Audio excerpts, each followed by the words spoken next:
Ya, selamat malam teman-teman semua. Assalamualaikum warahmatullahi wabarakatuh. Perkenalkan, nama saya Arif Cahyo Nugroho. Saya dari GT 6 Paper untuk penempatan mil Jiwi Kimia. Jadi GT itu adalah Graduate Trainer, yaitu sebuah program yang dirancang oleh EPP Sinarmas untuk dipersiapkan sebagai future leader atau fast tracknya ibaratnya. Jadi di sini saya akan membahas tentang piping and instrument diagram atau yang biasa disebut dengan PNID. Namun saya nanti juga akan membahas tentang DGS atau Distributed Control System, karena dua hal ini adalah sesuatu yang dapat dibilang sama. Namun untuk DGS dari segi gambarnya mungkin lebih detail dan juga lebih nyata sehingga mudah dimengerti. Namun untuk yang pertama saya akan membahas tentang Piping and Instrument Diagram atau PNID. Nah, jadi apa itu PNID? Piping and Instrumentation Diagram atau yang biasa disingkat PNID dapat diartikan sebagai sebuah alat bantu untuk menerangkan konsep desain dari suatu proses dan kebutuhan pabrik atau unit produksi yang perlu atau akan dibangun. Nah, PNID ini adalah ilustrasi skematik secara mendetail mengenai hubungan fungsional perpipaan, alat-alat instrumentasi, serta komponen sistem dari peralatan di dalam suatu pabrik itu sendiri. Nah, jadi ada pola PNID ini. Yang pertama adalah title drawing. Jadi title drawing dari PNID ini biasanya terletak di bawah atau di pojok kanan suatu gambar berisikan informasi-informasi yang diperlukan untuk mengidentifikasi gambar dan memverifikasi gambar tersebut.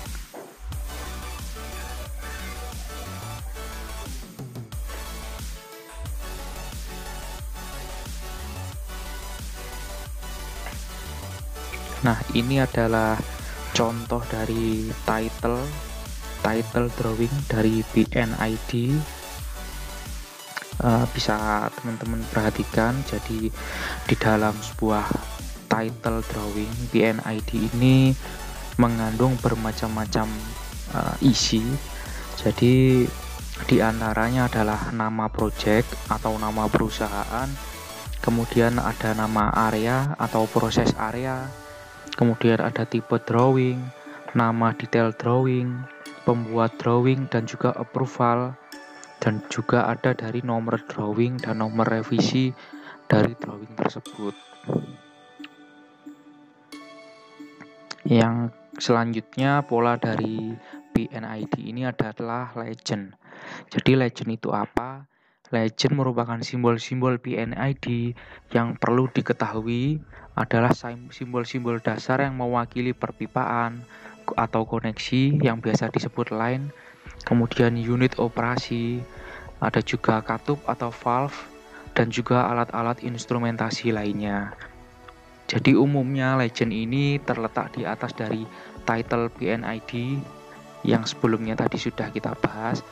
Jadi legend ini biasanya diletakkan di atas dari title tersebut. Kemudian di dalam legend tersebut mengandung beberapa macam hal atau keterangan, yaitu keterangan tentang piping, keterangan tentang penomoran, simbol-simbol instrumen, spesifikasi, flow design, tipe valve yang digunakan. Kurang lebih di dalam legend tersebut ada hal-hal tersebut sehingga untuk pembaca dari PNID yang masih awam, kita bisa melihat simbol-simbolnya atau legend ini agar gambar tersebut lebih mudah untuk dipahami.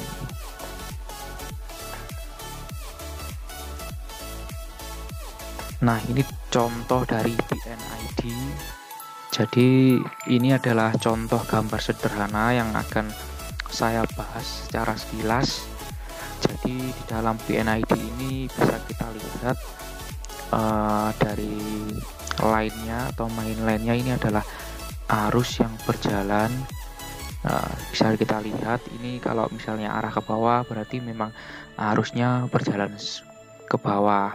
Kemudian yang selanjutnya ada berbagai macam valve seperti yang kita lihat ini. Kalau seperti ini adalah globe valve. Kemudian ada juga TK, ini tank. Jadi kalau dalam industri pulper bisa saja disebut tower. Ini juga ada tank juga untuk penyimpanan stoknya. Kemudian di sini ada ball valve, ada 1, 2, 3, ada ball valve. Nah, kemudian ada FC, FT, IP, dan juga ada feed tanks di sebelah sini. Jadi teman-teman untuk dalam diagram PNID ini setiap garis ini memiliki maknanya tersendiri. Misalnya garis lurus seperti ini maka dia merupakan pipa proses atau mainland. Kemudian ada garis yang ada garis-garisnya seperti ini. Ini adalah pipa sinyal pneumatik. Kemudian ada juga garis yang putus-putus, namun sayangnya di sini tidak ada. Untuk garis putus itu adalah elektrik sinyal. Kemudian ada juga beberapa garis yang ada garis-garisnya di tengah semacam ini, namun sedikit berbeda. Ada hidrolik sinyal, elektromagnetik atau sonic signal. Kemudian juga ada juga capillary tubing atau fillet system. Jadi di dalam sebuah piping instrumen diagram ini mengandung berbagai makna atau simbol-simbol. Jadi untuk simbol yang seperti ini merupakan pompa sentrifugal. Ini adalah pompa sentrifugal, ada di sini. Nah, ini pompa sentrifugal. Kemudian untuk ini adalah valve tadi. Di sini juga ada pompa sentrifugal, di bawah juga ada. Nah, dipompakan, kemudian naik ke atas, mengisi. Namun nanti ketika sudah masuk ke sini, ada cairan atau stok yang akan bersirkulasi dan kembali lagi ke bawah. Mungkin di dalam sini ada suatu kondisi tertentu yang membuat stok tersebut harus dialirkan ke bawah. Namun untuk stok yang lolos kita masukkan ke sini untuk dimasukkan ke tank. Seperti itu. Nah, untuk yang selanjutnya saya akan membahas tentang distributed control system atau DCS. Jadi distributed control system ini adalah sebuah kontrol sistem yang biasa digunakan oleh sistem manufaktur di mana DCS mampu menghimpun dan mengakuisisi data sehingga data tersebut dapat dilakukan pengontrolan berdasarkan informasi yang diterima, di mana kontrol tersebut disebar atau didistribusikan ke masing-masing plant yang terhubung ke sistem DCS. Nah, secara garis besar, komponen distributed control system ini ada 3, yaitu yang pertama operator station, yaitu operator station di ruang kontrol tempat di mana operator dapat mengamati proses yang sedang terjadi dan mengolah data proses yang telah didapat. Kemudian yang kedua, ada control station, yaitu control system yang terletak di beberapa field yang bertugas sebagai processing sinyal dari masing-masing field tersebut. Kemudian yang ketiga, ada sistem komunikasi, di mana sistem komunikasi DCS ini merupakan penghubung antara operator station dan juga control station. Selain itu juga dapat dimanfaatkan untuk interface yang lain. Nah, ini ada contoh dari gambar distributed control system pada industri pulp and paper. Jadi saya ingin menjelaskan kepada teman-teman semua, jika gambar ini bisa dilihat, yang paling bawah ini adalah CS control water. CS control water masuk ke sebelah kiri. Nah, yang pertama ini CS control water ini langsung masuk memberikan efek dilusi. Bisa dilihat konsistensinya masih 3,6%, dan kemudian CS control water ini membuka valve-nya sebesar 20% untuk memberikan efek dilusi dari stok yang keluar dari brook screening feed chest ini, yang akan diteruskan ke brook screening melalui pompa. Pompa kalau seperti ini adalah pompa DOL atau direct online, sedangkan yang bulat hijau ada panahnya ini adalah pompa VSD atau variable speed drive. Jadi pompanya speednya dapat divariasikan sesuai dengan kebutuhan. Nah, ketika control water ini sudah masuk ke bagian semakin ke kiri, bisa dilihat konsistensinya mulai turun, jadi lebih encer. Konsistensinya menjadi 2,6%. Nah, kita akan membahas mulai dari yang yaitu brook collection chest. Jadi input dari brook collection chest ini ada berbagai macam, dari brook roll pulper, kemudian ada reel pulper, kemudian ada size press pulper, dan juga converting pulper. Jadi untuk size press pulper dan reel pulper ini langsung masuk saja, tidak ada valve atau apapun. Kemudian yang selanjutnya ada converting pulper ini, valve-nya manually close. Kalau lambangnya ini berwarna mirip dengan mainline-nya, maka biasanya bersifat normally close, atau ketika normal dia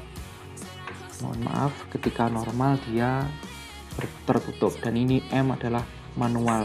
Itu tandanya valve ini dijalankan secara manual.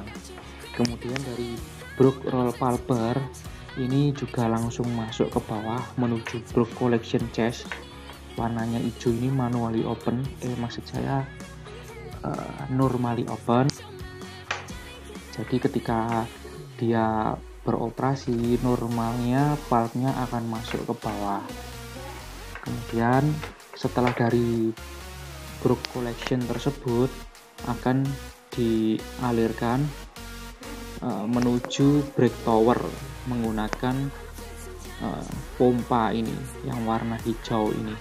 Jadi ini adalah variable speed drive, jadi pompa yang dapat diatur kecepatannya, dan ini manually normally open, otomatis ya ini. Jadi maksud dari 69 ini adalah indikator isi dari tangkinya. Kemudian yang A52 ini adalah kecepatan pompa. Kenapa ada garisnya ini yang menghubungkan ke brook collection chest? Itu artinya untuk mempertahankan stok sebesar 69% ini dibutuhkan kecepatan pompa sebesar 52%. Jadi di sini juga ada M itu adalah motor, dan ini adalah auto, modenya auto. Nah, kemudian stok yang telah dialirkan dari brook collection chest ini akan naik ke atas, masuk ke brook tower, dan juga akan bercampur stok dari cockpit, dan juga setelah itu dari brook tower ini di sini juga ada motor otomatis dan juga motor. Kemudian indikatornya di dalam tower ini ada 44%. Jadi bisa dilihat dari indikator warna merah ini, semakin ke atas maka persentase atau isinya makin besar. Kemudian stok tersebut arahkan ke sini. Nah, tadi ini ditambahi dilusi, kemudian dipompakan kembali. Nah, ini normally close ya, di normally close. Namun jika dalam kondisi tertentu, maka stok tersebut akan dipompakan ke atas menuju ke brook thickener. Nah, di dalam brook thickener ini sendiri, ini juga akan mendapatkan control water system. Bisa dilihat garisnya ke atas, namun ini normally close. Itu artinya mungkin hanya pada kondisi tertentu di dalam brook thickener ini akan ditambahkan air, mungkin untuk memberikan dilusi jika dinilai konsistensinya terlalu tinggi. Nah, kemudian di thickener ini stok yang telah di dalam ini juga mendapatkan sealing water dan juga clear filtrate yang bertekanan 4,5 bar. Nah, jadi ini normally close, dan ini juga normally open. Jadi artinya di dalam brook thickener ini stoknya tadi akan ditambahi dengan clear filtrate. Itu adalah air yang berasal dari proses pengolahan white water system, sehingga masuk ke dalam brook thickener, mungkin dicampurkan untuk mendapatkan dilusi tertentu. Namun tetap untuk clear filtrate ini kan beda dengan air dari sumur yang masih fresh ya. Jadi clear filtrate ini tetap sedikit berwarna putih, mungkin untuk selain memberikan efek dilusi, juga memberikan mungkin dari segi warna. Untuk clear filtrate ini memberikan konsistensi warna dari stok itu sendiri. Nah, kemudian ada sealing water, ini juga langsung masuk ke brook thickener. Nah, di dalam brook thickener itu sendiri nanti stoknya akan dipompa ke bawah, diturunkan ke bawah menuju brook screening feed chest. Nah, ini kenapa kok ada dua jalur, yang ini jalur sebelah sini dan ini jalur bawah. Jadi untuk yang jalur sini ini kan normally close, jadi ketika berjalan normal maka valve-nya akan tertutup. Itu artinya valve ini akan terbuka hanya jika mesinnya shutdown. Jadi untuk mengeluarkan seluruh stok atau cairan di dalam brook thickener, maka valve ini harus dibuka karena letaknya kan dia di bawah, jadi bisa mengeluarkan seluruh cairan atau stok di dalam brook thickener. Nah, di dalam brook screening chest ini ada indikatornya juga sebesar 80% maksud saya. Ada motornya juga secara otomatis. Nah, motor ini maksud saya indikator ini akan berhubungan langsung dengan valve-nya yang di sebelah sini A46, dan di sini ada juga pompa yang otomatis. Itu artinya untuk menjaga konsistensi level sebesar 80%, maka valve yang dibutuhkan untuk membuka dan mengalirkan stok untuk naik dan dikirimkan ke dry brook chest itu adalah sebesar 46%. Jadi misalnya di sini sudah kelebihan stok, maka di sini valve-nya akan dibuka, dipompa, kemudian ini valve-nya dibuka sebesar 46% untuk dialirkan naik menuju dry brook chest. Nah, setelah stok tersebut melalui brook screening feed chest, melalui proses screening, stok yang lolos akan dialirkan ke kanan melalui pompa otomatis dan juga menuju ke brook screening selanjutnya. Jadi seperti itulah gambaran secara general. Saya telah menjelaskan contoh dari DJS system pada industri pulp and paper ini. Sekian apa yang dapat saya sampaikan. Semoga teman-teman dapat mendapatkan manfaat dan ilmu yang berdasarkan dengan apa yang telah saya jelaskan. Kurang lebihnya saya mohon maaf. Wassalamualaikum warahmatullahi wabarakatuh.